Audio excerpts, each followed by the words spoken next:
दोस्तों स्वागत है विद्यार्थी स्टडी पॉइंट में। इस वीडियो में हम लोग देखेंगे 5 VBA ऑब्जेक्टिव प्रश्न जो कि हिंदी का देखेंगे और 12 बोर्ड पूछे गए, इसलिए हम बोर्ड है आप इस प्रश्न को याद कर लीजिएगा। तो चलिए हम लोग सीधे प्रश्न को देखते हैं। यह प्रश्न क्या है, यह प्रश्न को देखिए। यह 6 नंबर प्रश्न है, 5 प्रश्न पहले इसके करा चुके हैं।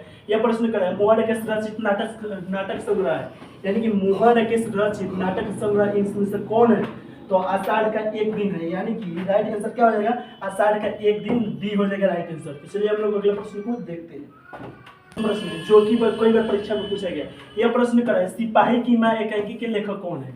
यानी कि सिपाही की मां एकांकी के लेखक कौन है? ऑप्शन देखते हैं। ऑप्शन ए करे रामधारी सिंह दिनकर, यह नहीं होगा। ऑप्शन बी करे मोहन राकेश, तो यही होगा। यानी कि सिपाही की मां एकांकी के लेखक जो है वो मोहन राकेश है, इसलिए राइट आंसर 7 का बी हो जाएगा मोहन राकेश। तो चलिए अगला प्रश्न को देखते हैं। प्रश्न बहुत ही महत्वपूर्ण प्रश्न था। यह प्रश्न पूछा रहा है, बिस्नी किस एकांकी की पात्रा है? यानी बिस्नी जो है वो किस एकांकी की पात्रा है? ऑप्शन को देखते हैं, नीचे दिया होगा। ऑप्शन ए कौन है, पैर तले की जमीन, यह भी नहीं होगा क्योंकि बिस्नी जो है वह सिपाही की मां के पाठ के लेखक है, तो इसलिए राइट आंसर क्या हो जाएगा? डी हो जाएगा। तो चलिए अगला प्रश्न को देखते हैं।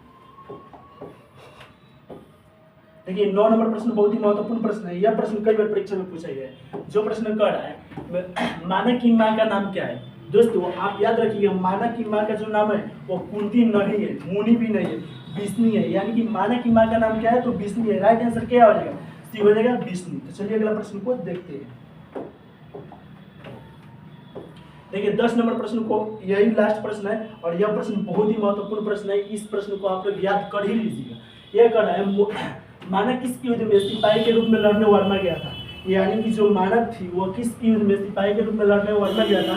प्रथम विश्व युद्ध में नहीं गया था, इसलिए यह गलत हो जाएगा। द्वितीय विश्व युद्ध में गया था, इसलिए यह सही हो जाएगा। राइट आंसर क्या हो जाएगा? बी हो जाएगा।